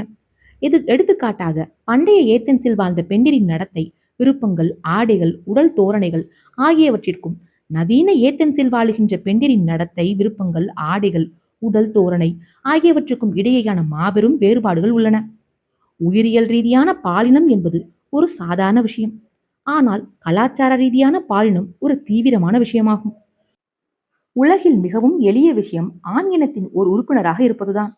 நீங்கள் ஒரு எக்ஸ் நிறமியுடனும் ஒரு ஒய் நிறமியுடனும் பிறக்க வேண்டும், அவ்வளவுதான். பெண் இனத்தின் ஒரு உறுப்பினராக இருப்பதும் அதே அளவு எளியதுதான். 2 எக்ஸ் நிறமிகள் சேர்ந்து அதை சாதித்துவிடும். இதற்கு நேர் எதிராக ஆடவர்களாகவோ அல்லது பெண்டிராகவோ ஆவது என்பது மிகவும் சிக்கலான, மிகவும் கடினமான ஒரு வேலையாகும்.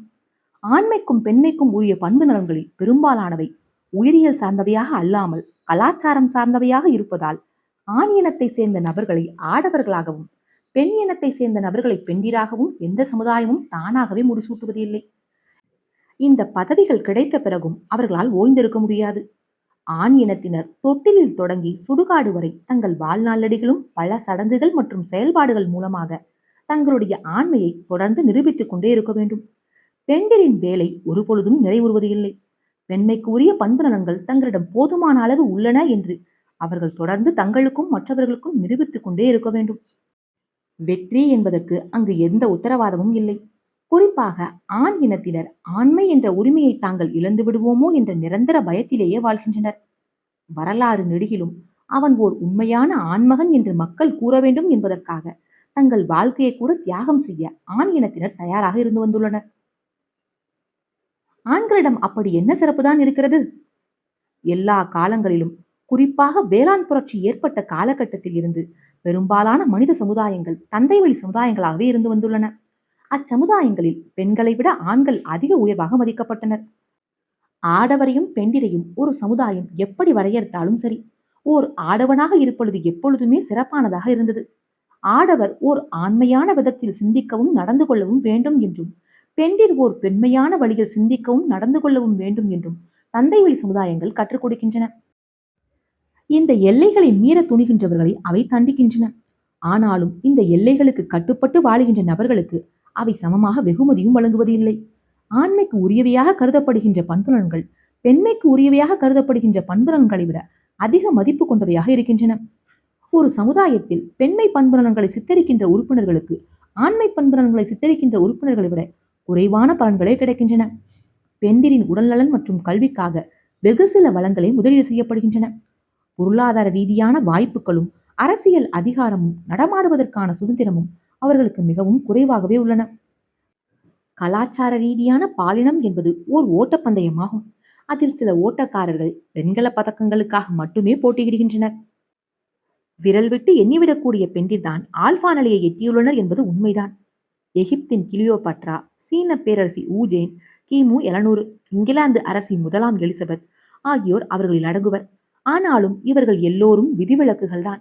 எலிசபெத் அரசியின் 45 ஆண்டுகால ஆட்சி நெடுகிலும் பாராளுமன்றத்தின் அனைத்து உறுப்பினர்களும் ஆடவரே. அரச கப்பற்படை மற்றும் இராணுவ படையில் இருந்தவர்களும் நீதிபதிகளும் வழக்கறிஞர்களும் கூட ஆடவரே. ஆயர்கள், பேராயர்கள், இறைவியலாளர்கள், மத குருக்கள், மருத்துவர்கள், அறுவை சிகிச்சை வல்லுநர்கள், மாணவர்கள், கல்லூரி பேராசிரியர்கள், பல்கலைக்கழக பேராசிரியர்கள், நகர தந்தையர், காவல்துறையினர் ஆகிய யாவரும் ஆடவரே. கிட்டத்தட்ட அனைத்து எழுத்தாளர்களும், கட்டடக்கலை வல்லுநர்களும், கவிஞர்களும், தத்துவியலாளர்களும், ஓவியர்களும், இசைக்கலைஞர்களும், அறிவியல் அறிஞர்களும் கூட ஆடவர்தான். தந்தை வழி அமைப்பு முறைதான் கிட்டத்தட்ட அனைத்து வேளாண் சமுதாயங்களிலும் தொழில் சமுதாயங்களிலும் வழக்கமாக இருந்து வந்துள்ளது. அரசியல் கொந்தளிப்புகள், சமுதாய புரட்சிகள், பொருளாதார பெரும் மாற்றங்கள் ஆகியவற்றை அவை உறுதியாக சமாளித்துள்ளன. எடுத்துக்காட்டாக, பல நூற்றாண்டுகளின் ஊடாக எகிப்து எண்ணற்ற முறைகள் எதிரிகளால் கைப்பற்றப்பட்டது. அசிரியர்கள், பாரசீகர்கள், மெசிடோனியர்கள், ரோமானியர்கள், அரேபியர்கள், மாம்லுக்குகள், துருக்கியர்கள், ஆங்கிலேயர்கள் ஆகியோர் எகிப்தை ஆக்கிரமித்தனர். ஆனால் எகிப்திய சமுதாயம் எப்பொழுதும் தந்தை வழியை பின்பற்றுவதாகவே இருந்தது. பரோக்களின் சட்டங்கள், கிரேக்க சட்டங்கள், ரோமானிய சட்டங்கள், இஸ்லாமிய சட்டங்கள், ஓட்டோமான் சட்டங்கள், ஆங்கிலேய சட்டங்கள் ஆகியவை எகிப்தின் மீது ஆட்சி செலுத்தின. அவை எல்லாமே உண்மையான ஆண்மகனாக இல்லாதவர்களுக்கு எதிராக பாரபட்சமாக நடந்து கொண்டன. தந்தை வழி அமைப்பு முறை உலகளாவிய ஒன்றாக இருப்பதால் ஏதோ ஒரு தற்செயலான நிகழ்வினால் தோற்றுவிக்கப்பட்ட ஏதோ ஒரு நச்சு சுழற்சியின் விளைவாக உருவான ஒன்றாக அது இருக்க முடியாது.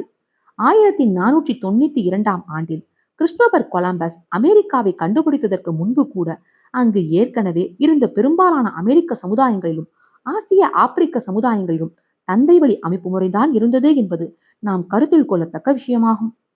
இத்தனைக்கும் ஆயிரக்கணக்கான ஆண்டுகளாக அவை ஒன்றோடு ஒன்று எந்த தொடர்பும் இல்லாமல் இருந்து வந்திருந்தன. ஆசிய ஆப்பிரிக்க சமுதாயங்கள் தந்தை வழி முறைமையை பின்பற்றியது ஏதோ தற்செயலான நிகழ்வின் விளைவாக இருந்தால், அமெரிக்க கண்டத்தில் இருந்த ஆஸ்டாக் மற்றும் இன்கா கலாச்சாரங்களிலும் ஏன் தந்தை வழி சமுதாயங்களே இடம்பெற்றிருந்தன? ஆடவர், பெண்டிர் ஆகியவற்றின் துல்லியமான வரையறைகள் பல்வேறு கலாச்சாரங்களுக்கு இடையே மாறுபட்டு இருந்தாலும், கிட்டத்தட்ட அனைத்து கலாச்சாரங்களும் ஆண்மையை பெண்மையை விட அதிக மதிப்பு வாய்ந்ததாக கருதியதற்கு பின்னால் ஏதோ ஒரு உயிரியல் ரீதியான உலகளாவிய காரணம் இருந்திருக்கிறது. அது என்ன காரணம் என்பது நமக்கு தெரியவில்லை. அது குறித்து ஏராளமான கோட்பாடுகள் இருக்கின்றன என்றாலும் அவற்றில் எதுவும் ஏற்றுக்கொள்ளத்தக்கதாக இல்லை. உடல் வலிமை. பெண்டிரை விட அதிக வலிமையானவர்கள் என்றும் அவர்கள் தங்களுடைய உடல் வலிமையை பயன்படுத்தி பெண்டிரை தங்களுக்கு அடிபணிய வைத்துள்ளனர் என்றும் மிக பொதுவான கோட்பாடு ஒன்று சுட்டிக்காட்டுகிறது. அதன் இன்னொரு வடிவம் இப்படி கூறுகிறது: ஏர் உழுதல், அறுவடை செய்தல் போன்ற கடினமான உழைப்பு அதிக அளவில் தேவைப்படுகின்ற வேலைகளில் ஆடவர் தனிப்பெரும் ஆதிக்கம் செலுத்துவதற்கு அவர்களுடைய வலிமை உதவுகிறது. இது உணவு உற்பத்தியை அவர்களுடைய முழு கட்டுப்பாட்டிற்குள் கொண்டு வருகிறது. இது அரசியல் செல்வாக்காக உருமாறுகிறது.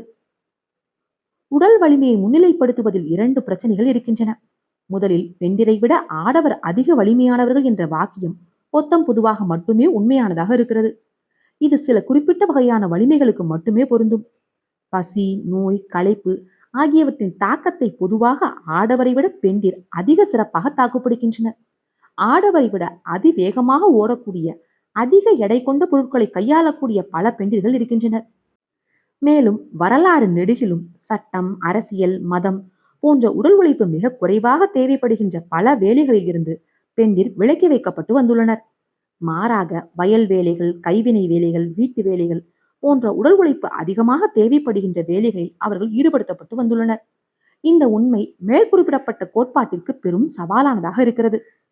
சமுதாய ரீதியான அதிகாரம் ஆனது உடல் வலிமை அல்லது தாங்கு திறனின் நேர் விகிதத்தில் பிரிக்கப்பட்டிருந்தால் பெண்டிர்தான் அதிகமான அதிகாரத்தை பெற்றிருக்க வேண்டும். அதைவிட முக்கியமாக, மனிதர்களுக்கு நடுவே உடல் வலிமைக்கும் சமுதாய ரீதியான அதிகாரத்திற்கும் இடையே எந்த நேரடி தொடர்பும் இல்லை. 20 வயது இளைஞர்கள் 60 வயது முதியவர்களை விட அதிக உடல் வலிமை கொண்டவர்களாக இருந்தாலும் பொதுவாக அந்த 60 வயதுக்காரர்கள் தான் அந்த 20 வயதுக்காரர்களின் மீது அதிகாரம் செலுத்துகின்றனர். 19ஆம் நூற்றாண்டின் மத்திய காலகட்டத்து அலாபாமாவில் பருத்தி வயல்களின் உரிமையாளர் ஒருவருடன் அவருடைய அடிமைகளில் யாரேனும் மல்யுத்தம் செய்து ஒரு சில வினாடிகளில் அவரை எளிதாக மண்ணில் சாய்த்திருக்க முடியும். பண்டைய எகிப்திய பாரோ அரசர்களோ அல்லது கத்தோலிக்க போப்பாண்டவர்களோ குத்து சண்டை போட்டிகளின் மூலம் தேர்ந்தெடுக்கப்படவும் இல்லை. வேட்டையாடிகள் சமுதாயங்களில் பொதுவாக சிறந்த உடல் வலிமையை கொண்ட நபரை விட சிறந்த சமுதாய திறமைகளை கொண்ட நபரிடம்தான் அரசியல் அதிகாரம் இருக்கிறது. லேசாக கூட தன் முஷ்டியை மடக்காத ஒரு முதியவர்தான் பெரும்பாலும் அப்பதவியை வகிக்கிறார். தன்னுடைய வேலைகளை செய்வதற்கு இளைஞர்களையும் சிறந்த உடற்திறன் கொண்டவர்களையும் அவர் பயன்படுத்திக் கொள்கிறார். ஒரு கொள்ளை கூட்ட தலைவனை அடித்து துவைப்பதன் மூலமாக அந்த கொள்ளை கூட்டத்தை தன்னுடைய அதிகாரத்தின் கீழ் கொண்டு வர நினைக்கின்ற ஒருவன் தன்னுடைய தவறில் இருந்து பாடம் கற்றுக்கொள்ள போதுமான காலம் உயிர் வாழவும் மாட்டான். சிம்பன்சிகளுக்கு இடையே கூட ஆல்பா ஆண் வெறும் கண்மூடித்தனமான வன்முறையின் மூலம் தன் பதவியை வென்றெடுப்பது இல்லை. மாறாக பிற ஆண் சிம்பன்சிகளுடன் பெண் சிம்பன்சிகள் உடனும் ஒரு நிலையான கூட்டணியை உருவாக்கிக் கொள்வதன் மூலமே அது தன் ஆல்பா நிலை பதவியை அடைகிறது. உண்மையில் பெரும்பாலும் உடல் வலிமைக்கும் சமுதாய ரீதியான அதிகாரத்திற்கும் இடையே ஒரு தலைகீழ் உறவு இருக்கிறது என்று மனித வரலாறு நமக்கு காட்டுகிறது. பெரும்பாலான சமுதாயங்களில் கீழ்மட்ட வகுப்பினர் தான் கடுமையான உடல் உழைப்பை உள்ளடக்கிய வேலைகளை செய்கின்றனர். இது உணவு சங்கிலியில் ஹோமோசேப்பியன்ஸ் நிலையை பிரதிபலிக்கக்கூடும். உடல் திறன் மட்டுமே முக்கியமானதாக இருந்திருந்தால் ஹோமோசேப்பியன்ஸ் ஏணியின் நடுப்படிகளில் ஏதோ ஒன்றில்தான் இடம் பெற்றிருக்க வேண்டும். ஆனால் அவர்களுடைய உளத்திறன்களும் சமூக திறன்களும் தான் அவர்களை உச்சத்தில் வைத்தன. எனவேதான் உடல் வலிமை அன்றி உளத்திறன்களும் சமூக திறமைகளும் மட்டுமே ஓர் இனத்திற்குள் அதிகார சங்கிலியை தீர்மானிக்கின்றன. இவற்றையெல்லாம் வைத்து பார்க்கும் பொழுது வரலாற்றில் மிகுந்த செல்வாக்கு படைத்த மிகவும் நிலையான சமுதாய அடுக்கதிகார அமைப்பு பெண்டிரை அடிபணிய வைக்கின்ற ஆடவரின் உடற்திறனின் அடிப்படையில் அமைந்துள்ளது என்பது நம்புவதற்கு கடினமானதாக இருக்கிறது. சமுதாயத்தின் களிசடைகள் ஆணாதிக்கம் வலிமையில் இருந்து வருவது இல்லை, மாறாக முரட்டுத்தனத்தில் இருந்துதான் வருகிறது என்று இன்னொரு கோட்பாடு விளக்குகிறது. பல லட்சக்கணக்கான ஆண்டுகளாக நிகழ்ந்து வந்துள்ள பரிணாம வளர்ச்சி ஆடவரை பெண்டிரை விட அதிக வன்முறையாளர்களாக மாற்றியுள்ளது. வெறுப்பு, பேராசை, நிந்தனை ஆகியவற்றை பொறுத்தவரை பெண்டிரால் ஆடவருக்கு ஈடு கொடுக்க முடியும். ஆனால் உடல் ரீதியான வன்முறை என்று வரும்பொழுது ஆடவர் அதில் ஈடுபட அதிக ஆர்வமாக உள்ளனர் என்று அக்கோட்பாடு கூறுகிறது.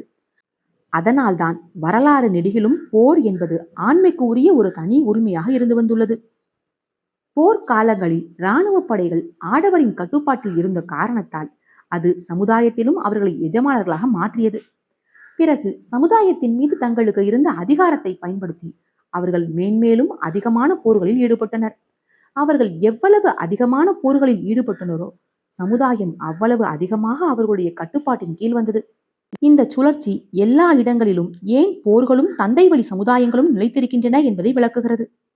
ஆடவர் மற்றும் பெண்டிரின் ஹார்மோன் அமைப்பு முறை மற்றும் உள அமைப்பு முறை பற்றி நடத்தப்பட்ட ஆய்வுகள் இவ்வாறு தெரிவிக்கின்றன.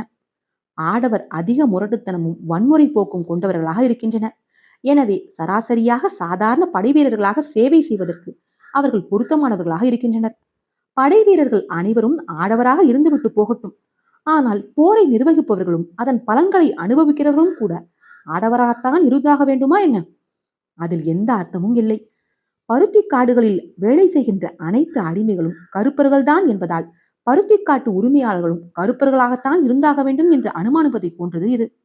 கருப்பர்களை மட்டுமே தொழிலாளிகளாக கொண்ட ஒரு தொழிற்சாலையை வெள்ளையர்களை மட்டுமே கொண்ட ஒரு நிர்வாகம் கட்டுப்படுத்துவது போல ஆண் இனத்தினரை மட்டுமே கொண்ட ஒரு இராணுவ படையை பெண் இனத்தினரை மட்டுமே கொண்ட அல்லது பெண் இனத்தினரையும் உள்ளடக்கிய ஓர் அரசாங்கம் ஏன் கட்டுப்படுத்தக்கூடாது? உண்மையில் வரலாறு நெடுகிலும் எண்ணற்ற சமுதாயங்களில் உயர்ந்த நிலைகளில் இருந்த அதிகாரிகள் கீழ்மட்ட இராணுவ வீரர்களாக தங்கள் தொழில் வாழ்க்கையை துவக்கி அந்த உயர்ந்த நிலைகளை அடையவில்லை. மேட்டுக்குடியினர், செல்வந்தர்கள், கல்வி அறிவு படைத்தவர்கள் ஆகியோர் நேரடியாக அதிகாரிகளாக நியமிக்கப்பட்டனர். அவர்கள் ஒரே ஒரு நாளை கூட ஒரு சாதாரண படைவீரனாக கழிக்கவில்லை. நெப்போலியனின் நீண்டகால எதிரியான வெல்லிங்டன் பிரபு தன்னுடைய 18வது வயதில் ஆங்கிலேய படையில் சேர்ந்த பொழுது அவர் உடனடியாக ஓர் அதிகாரியாக ஆக்கப்பட்டார். தன்னுடைய கட்டுப்பாட்டின் கீழ் இருந்த சாமானியர்களை அவர் ஒரு பொருட்டாகவே கருதவில்லை. பிரான்ஸ் நாட்டின் உடனான போர்களின் பொழுது அவர் தன்னுடைய சக பிரபு ஒருவருக்கு எழுதிய கடிதத்தில், இப்புவியின் களிசடைகள் இங்கு நம்முடைய படையில் சாமானிய வீரர்களாக இருக்கின்றனர் என்று குறிப்பிட்டுள்ளார். சாமானிய வீரர்கள் பொதுவாக மிகவும் ஏழ்மைப்பட்ட குடும்பங்களில் இருந்தும் சிறுபான்மை பழங்குடிகளில் இருந்தும் அயர்லாந்து நாட்டை சேர்ந்த கத்தோலிக்க சமூகத்தில் இருந்தும் இராணுவ சேவைக்கு தேர்ந்தெடுக்கப்பட்டனர். இத்தகைய சாமானியர்களால் உயர்ந்த இராணுவ பதவிகளை அடைவது கனவிலும் நினைத்து பார்க்க முடியாத ஒன்று. ஏனெனில் மூத்த பதவிகள் அனைத்தும் நிலப்பிரபுக்களுக்கும் இளவரசர்களுக்கும் அரசர்களுக்கும் ஒதுக்கப்பட்டிருந்தன. ஆனால் நிலப்பிரபுக்களுக்கு ஒதுக்கப்பட்ட பதவிகள் அதே நிலையில் இருந்த பெண்டிருக்கு ஏன் ஒதுக்கப்படவில்லை? ஆப்பிரிக்காவில் இருந்த பிரெஞ்சு பேரரசு செனகல் மற்றும் அல்ஜீரியாவின் சாதாரண குடிமக்கள் மற்றும் பிரெஞ்சு தொழிலாளர் வகுப்பை சேர்ந்த மக்களின் வியர்வையாலும் இரத்தத்தாலும் நிறுவப்பட்டு பாதுகாக்கப்பட்டது. சாதாரண படை வீரர்களாக சேவை செய்த உயர்குடி பிரெஞ்சு ஆடவரின் எண்ணிக்கை ஒதுக்கி தள்ளத்தக்கதாகவே இருந்த பொழுதிலும் பிரெஞ்சு படையை வழிநடத்தி பிரெஞ்சு பேரரசை ஆண்டு அதன் பலன்களை அனுபவித்த சிறிய உயர்தட்டு குழுவில் இருந்த மேட்டுக்குடி பிரெஞ்சு ஆடவரின் எண்ணிக்கை மிக அதிகமாக இருந்தது. ஆனால் பிரெஞ்சு மேட்டுக்குடி பெண்டிர் ஏன் அதில் இடம்பெறவில்லை? சீனாவில் இராணுவம் அரசாங்க நிர்வாக அதிகாரத்தின் கீழ் இயங்கும் வழக்கம் நீண்ட காலமாக இருந்து வந்தது. எனவே தங்கள் கைகளில் ஒருபொழுதும் வாள் பிடித்திராத மாண்டரின்கள், அதாவது நிர்வாக அதிகாரிகள், போர்களை இயக்கினர். ஆணிகளை தயாரிப்பதற்காக நல்ல இரும்பை யாரும் வீணாக்குவது இல்லை என்ற பொதுவான சீன கூற்று உள்ளது. அதாவது உண்மையிலேயே திறமையான மக்கள் இராணுவத்தில் சேருவது இல்லை, மாறாக அரசாங்க நிர்வாகத்தில் சேருகின்றனர். ஆனால் இந்த மாண்டரின்கள் அனைவருமே ஏன் ஆடவராக இருந்தனர்? உடல் ரீதியான பலவீனமும் குறைவான டெஸ்டாஸ்டரோன் அளவும் பெண்கள் வெற்றிகரமான மாண்டரின்களாகவும் தளபதிகளாகவும் அரசியல்வாதிகளாகவும் ஆவதில் இருந்து அவர்களை தடுத்ததாக பொருத்தமான காரணங்களுடன் யாராலும் வாதிட இயலாது. ஒரு போரை நிர்வகிப்பதற்கு தாக்குப்பிடிக்கும் திறன் உங்களுக்கு உறுதியாக தேவைதான். ஆனால் அதிகமான உடல் வலிமையோ அல்லது முரட்டுத்தனமோ அதற்கு தேவையில்லை. போர்கள் என்பவை ஒரு சாராய கடையில் நிகழும் பூசல்கள் அல்ல. அவை அசாதாரணமான அளவு ஒழுங்கமைப்பும் ஒத்துழைப்பும் இணக்கமும் தேவைப்படுகின்ற மிகவும் சிக்கலான பணித்திட்டங்களாகும். உள்நாட்டின் அமைதியை தக்க வைத்துக் கொள்வதற்கும் அயல் நாடுகளின் ஆதரவை பெறுவதற்கும் மற்றவர்களுடைய, குறிப்பாக உங்கள் எதிரிகளுடைய மனங்களில் என்ன நிகழ்ந்து கொண்டிருக்கிறது என்பதை புரிந்து கொள்வதற்குமான திறன்தான் பொதுவாக வெற்றிக்கான திறவுகோலாகும்.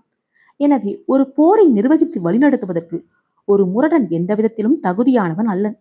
எப்படி இணக்கத்தை உருவாக்குவது, சூழ்நிலையை தன் நாட்டிற்கு சாதகமாக எப்படி பயன்படுத்துவது, விஷயங்களை வெவ்வேறு கண்ணோட்டங்களில் இருந்து எப்படி பார்ப்பது ஆகியவற்றை நன்றாக அறிந்த ஒத்துழைப்பை நல்குகின்ற ஒரு நபர்தான் ஒரு போரை நிர்வகித்து வழிநடத்துவதற்கு பொருத்தமானவராக இருப்பார்.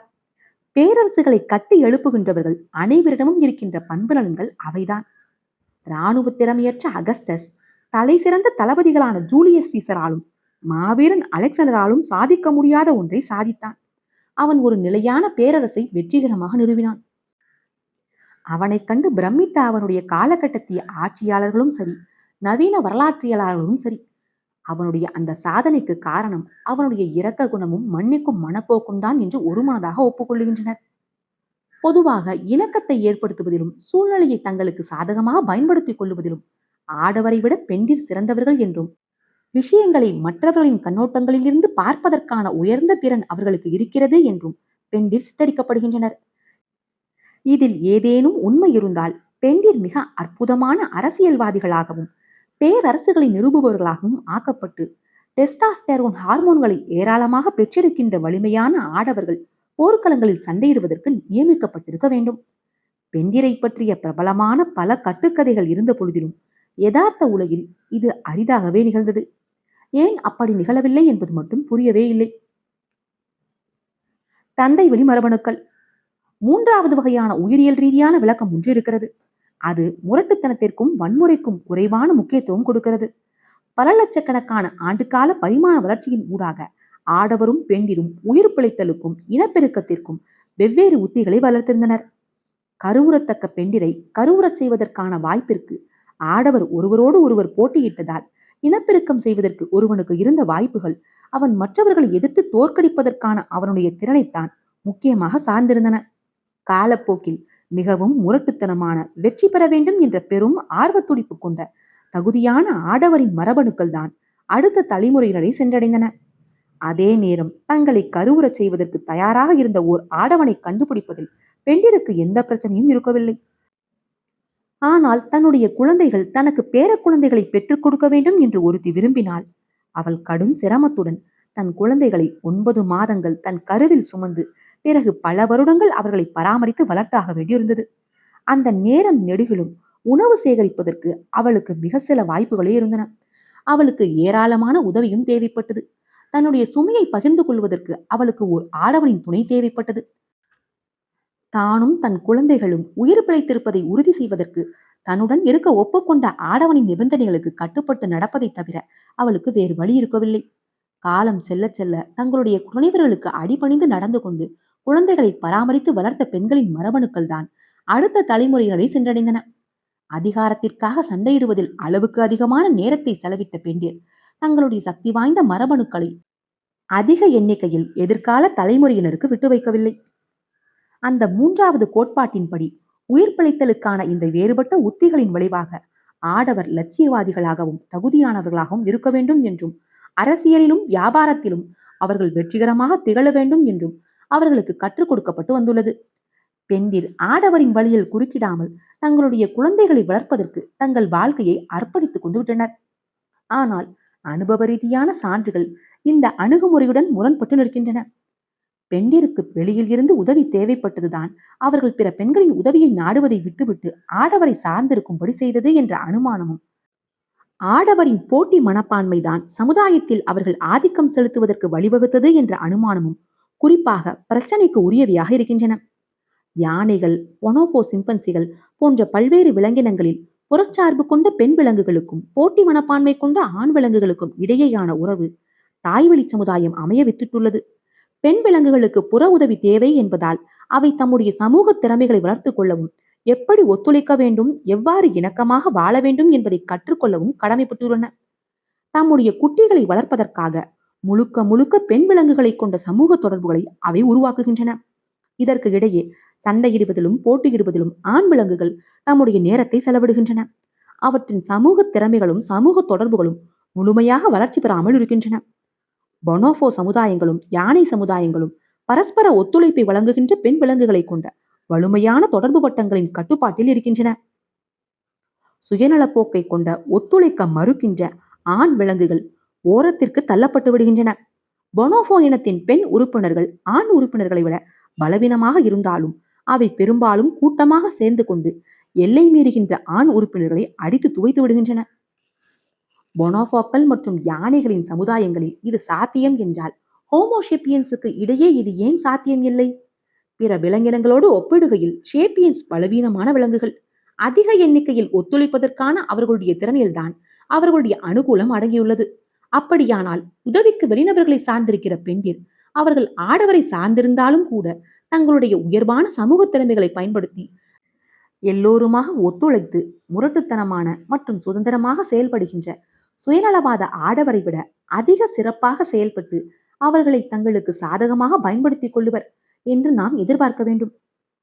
வெற்றி என்பது எல்லாவற்றையும் விட ஒத்துழைப்பை அதிகமாக சார்ந்திருக்கிற ஓர் இனத்தில் அதிகமான ஒத்துழைப்பை வழங்குகின்ற தனிநபர்களை, அதாவது பெண்டிரை, குறைவான ஒத்துழைப்பை வழங்குகின்ற தனிநபர்கள், அதாவது ஆடவரை கட்டுப்படுத்துவது ஏன் நிகழ்கிறது?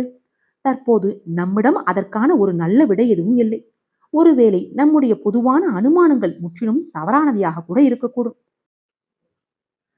ஹோமோஷேப்பியன்ஸ் இனத்தின் ஆண் உறுப்பினர்களின் உண்மையான பண்பு நலன்கள் உடல் வலிமையும் முரட்டுத்தனமும் போட்டி மனப்பான்மையும் அன்றி மேன்மையான சமூக திறமைகளும் ஒத்துழைப்பை வழங்கும் போக்குமாக இருக்கலாம். உண்மை என்னவென்று நமக்கு தெரியாது.